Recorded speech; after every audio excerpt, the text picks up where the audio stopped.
Hello everyone, my name is Brian and welcome back to another Warrior Wednesday. It has been a very long time until I have done one of these, because this was the first one I did to cover all the abilities and how I build or play a god.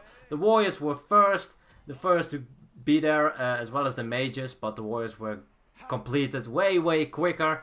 And since there's a new warrior, Erlang Shen, let's just get right into it. Let's take a look at his let's take a look at his passive first. As you can see, besides me is my trusty dog, and this dog is a very interesting one because, as you can see, above my portrait you can see his kinda icon with an 8 in it. This will mean that he will have 8 basic damage.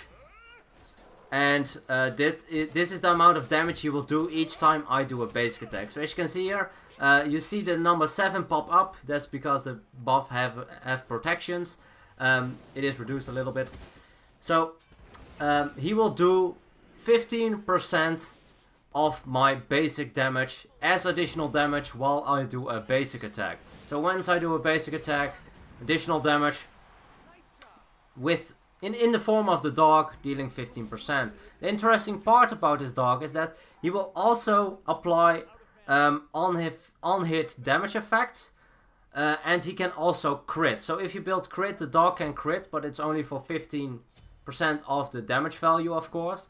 And if you have, for instance, Chin Sass or what's it called, Odysseus Bow or something like that, then you will be able to get 15% of additional damage to that one as well. So especially for Jins, I feel like it's very effective and it's a very good item for it, but I'll get back to that once I will cover his abilities.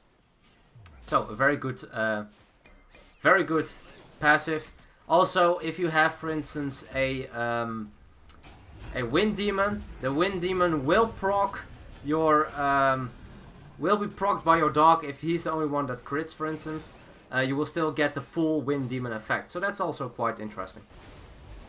So, his first ability, you haven't really seen me use it just yet, but it is a very interesting one. It's kind of a steroid for Erlang Shen for his basic attacks. His basic attacks will deal additional damage, 25 up to a maximum of 85 additional damage plus additional scaling. I think it is 15% additional scaling, so it's pretty decent. For each of his basic attacks, which is extremely powerful. But the most powerful part about his ability is the fact that while your 1 is activated, you will have the Hastened Fatalis effect for its entire duration as well, which is 5 seconds. So you can activate it and you can just walk while still being able to do basic attacks without having your movement speed reduced. So, his second ability is his spear. He will throw it out in a little circle area. It has a decent range on it, and it has a root as well as a cripple on it if you hit it in the center. So it's like Poseidon Kraken. If you hit someone in it with this within the center, then you will have the additional effect. Otherwise, you'll just have the damage. The additional effect is, like I said, the cripple and root. So you can't use any escape abilities while you're cripple rooted by it. And the duration is 1.15 seconds at first rank up to a maximum of 1.75 seconds at maximum rank. So it's a very good cripple as well as root. It is a very good poke damage ability. Maxing it out first is also an option. With Erlang Shen you can go for any of the abilities, leveling it up in your order or way. But I'll get to that in a little bit after we have covered all his abilities.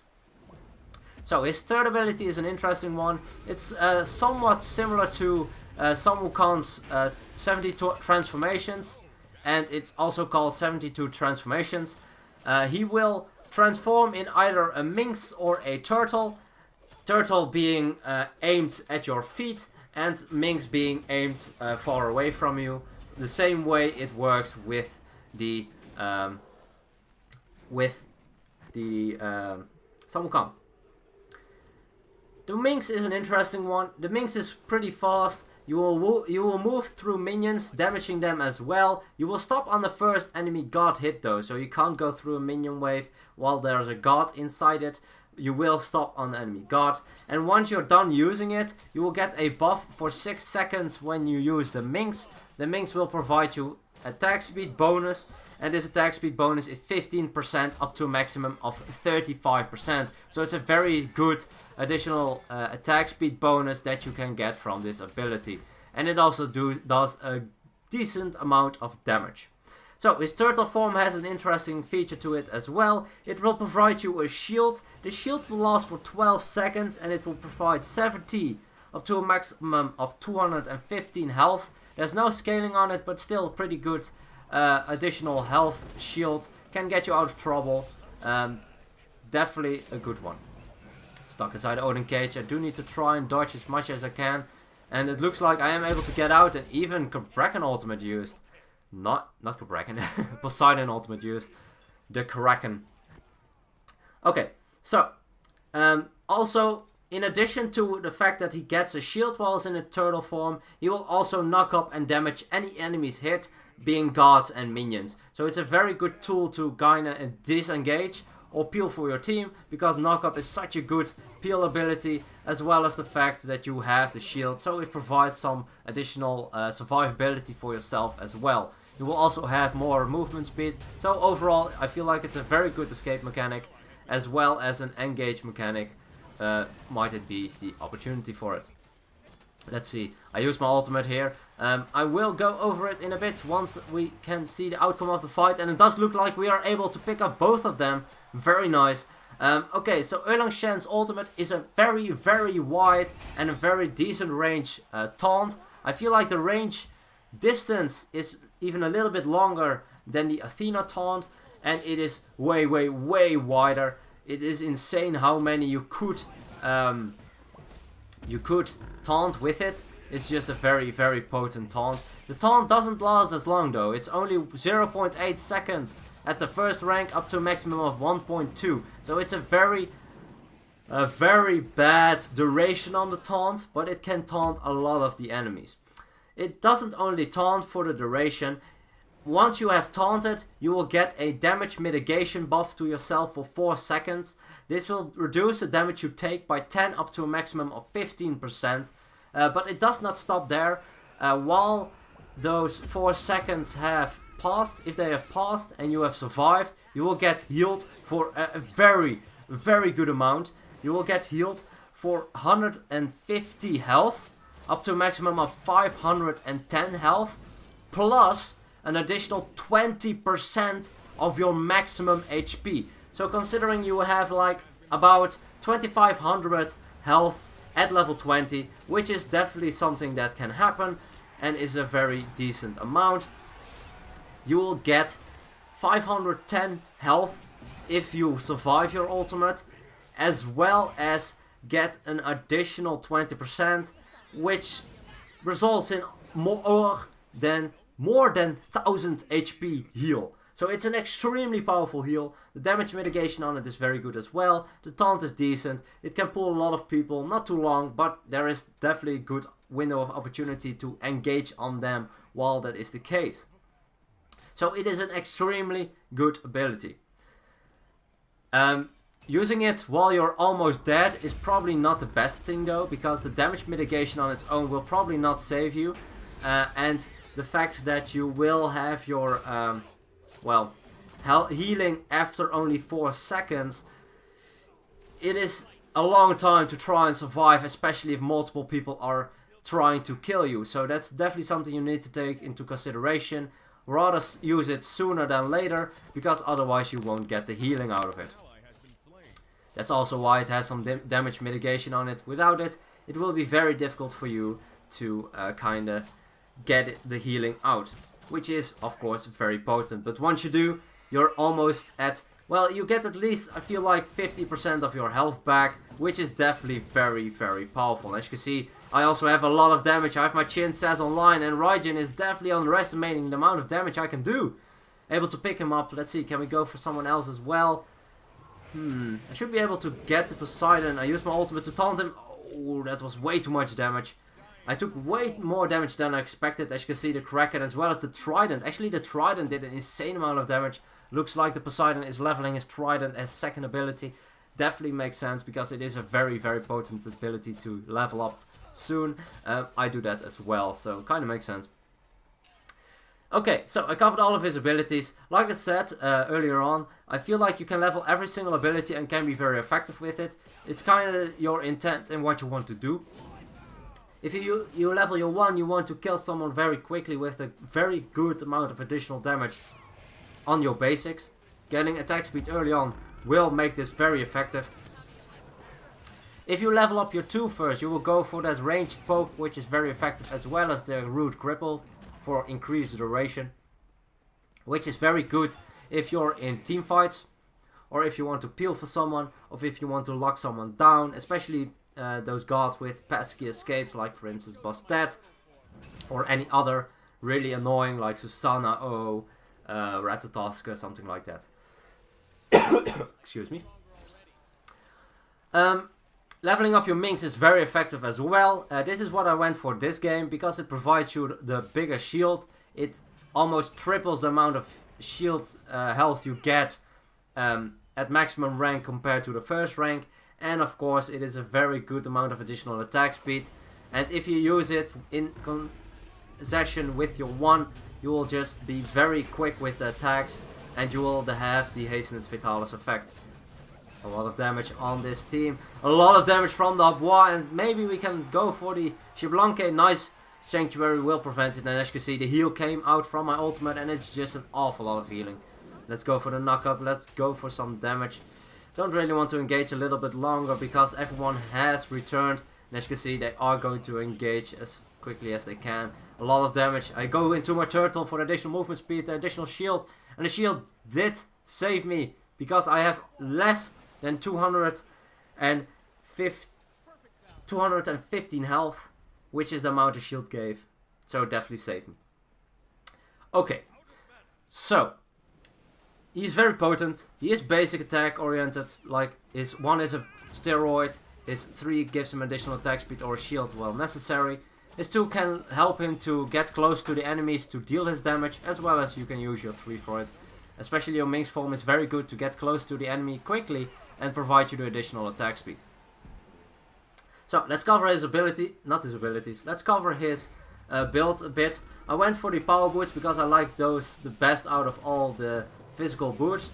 You can go for other options of course, most are very potent. Oh, that was a lot of damage. As you can see, the Chin's definitely doing work. Taunting the enemy Raijin. Raijin uses his Sanctuary, will not get out of this one. And it is an awful lot of damage. Nice dash ult by the Xbalanque, is able to disengage. But it looks like we will be able to get this unit through the portal, which is definitely a good thing for us in the long run. 15%, 15 points won at that engagement. It looks like they might want to go for the Abois. Just making sure that I am in front to deter them from following up. Okay, so my second item is the breastplate. We are against 3 physical, so I feel like the breastplate is a very good option. I also feel like he relies on mana a good amount, as well as cooldown reduction is pretty good because all of his abilities are very nice.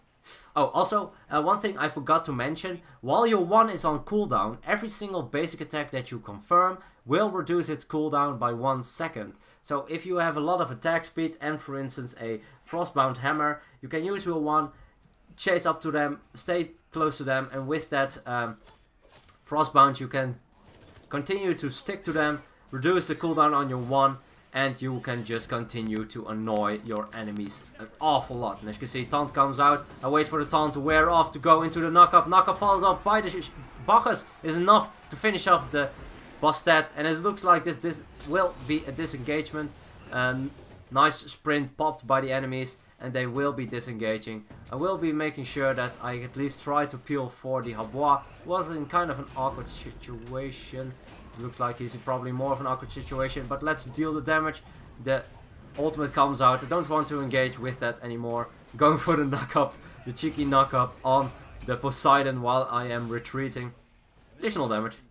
Fortunately enough, Habois as well as our AMC were picked up, but Saket is able to pick up the Bastet, which is nice. Okay, so like I said, mana, protections, which is against 3 of the enemies. Definitely 3 very potent gods in the early game on the opponent's side. As for physical, well, magicals are very good as well, but that's why I went for the breastplate. Chins, because I feel like you need it to deal a very good amount of damage, and with the additional attack speed from your Minx form, you don't need any additional attack speed to make the most out of it, and also your dog gets the additional damage from that one as well. I went for the Frostbound to stick to my targets a little bit better, make sure they are slowed, as well as giving myself additional health, which is very important, and the slow. The slow, the health, and the power is just a very good item for Erlang Shen, allowing him to stick to targets even more easily, as well as box the physical hunters with ease, because it is so extremely powerful. And as you can see, again, waiting for the taunt to wear off into the knockup was a little bit late. He was able to use Sanctuary, but it looks like my 2 is enough to finish it off. Decent amount of damage on it. And at this point, I am level 20, so I have all my abilities maxed out, so there is a good amount of damage on all of it.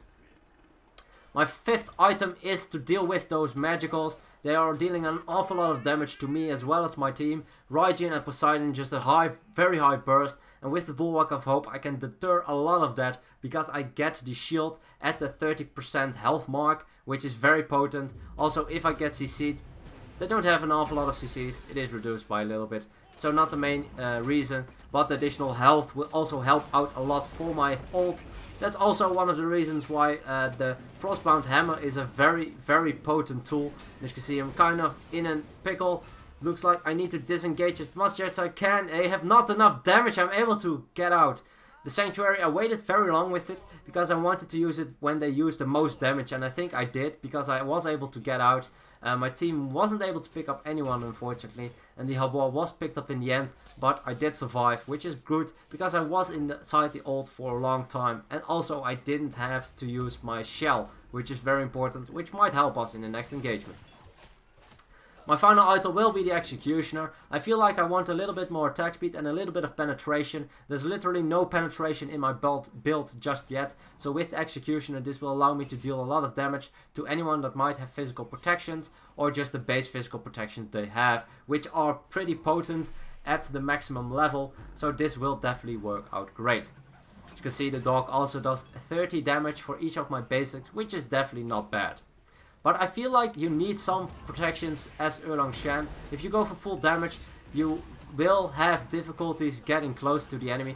Double kill already, that's a lot of damage. Nice Sanctuary by the Shibalanke. I'm not sure if he will be able to get away. It does look like he can. But as you can see, a lot of damage. And again, combining the cripple into the knockup, making sure that she can't get away. And it is enough damage to finish off the Bastet. But I'm a very, very low HP. I need to survive to use my turtle and... That's very unfortunate. Nice mass stun by the Raijin. The mass came out, so I couldn't use my turtle form, and he finished me off with the landing damage from his leap. So definitely well done by the Raijin, but it was a suicide mission because my team was able to pick him up. So I guess it's kind of worth it for him because he does get the shutdown bonus. I'm not sure if he was on a killing spree, but he will get more gold out of it. But I'm not sure if it will matter that much being this late into the game. So I'm not building any crit. That's definitely an option. It's one that I haven't really experimented that much. I haven't played Erlang Shen the most just yet. He is a fairly new god and I feel like he is very potent. As you can see, the slow definitely doing work. I'm engaged on by the cats as well. I do need to disengage. The Bastet might go for me. And as you can see, the shield coming out. I need to disengage. Not enough damage. Able to survive again because of the shield, because of the turtle form. It's just very potent. There's one last thing I will do with my build once I get enough gold. I will get rid of my breastplate and get a Mantle of Discord. Mantle of Discord is in every way better than the breastplate. Unless of course you're against 5 physicals, then maybe breastplate is better because it provides a little bit more protections, 50 more. But the fact that you have the effect that you will have CC immunity at 30% HP will help out a lot because I will have the CC immunity at 30% HP as well as the additional shield with the Bulwark of Hope. It's just overall a very, very good item. And something I usually do, swap out the breastplate for the Mantle of Discord once I've built my entire build. As you can see, you can do a lot of damage to the enemy right. And I use my taunt on the enemy team, try to deal as much damage as I can, waiting for the heal to come out. It's an insane amount of damage. I might be able to finish off the... No, just barely not enough damage. That's very unfortunate. Almost had enough damage to finish off the Xbalanque before he got healed by the fountain. Not, just barely not. Oh, that's a lot of damage. I use my shell just to make sure that I can get out. I need to try and use my shield if I can. Oh, beautiful Razor Claw by the Bastet is able to finish me off. That's very, very unfortunate. It is a very close game. Oh no! A lot of minions got through. And Hopwa got picked up. We were in control for such a long time of this game. That's very, very unfortunate that that happened. A lot of minions got through, as well as Hopwa being picked up at the end for the last 5 points. Definitely made us lose that one. If he just defended... If someone just defended the portal, we would have been fine, because that were about, I don't know, maybe 10 minions. I don't know, it was a lot. I haven't paid too much attention to it, but it were a lot of minions. It's unfortunate. Actually I have most damage of the team, which is very good, because I do have to get close to deal the damage. But as you can see, he does a lot of damage, even though it might not look like it sometimes, because you only see small damage numbers, but you have small damage numbers on your 1, you have small damage numbers on your chins. The dog will have small damage numbers, but all those small damage numbers really add up, and as you can see, I have most damage. I have pretty decent score, 8, 3, and 12, part of 20 of 23 kills, so it's definitely not a bad score. Although I must admit, the Saket was playing very well as well. Full cooldown reduction with the Malice and the Deathbringer. I like that build a lot.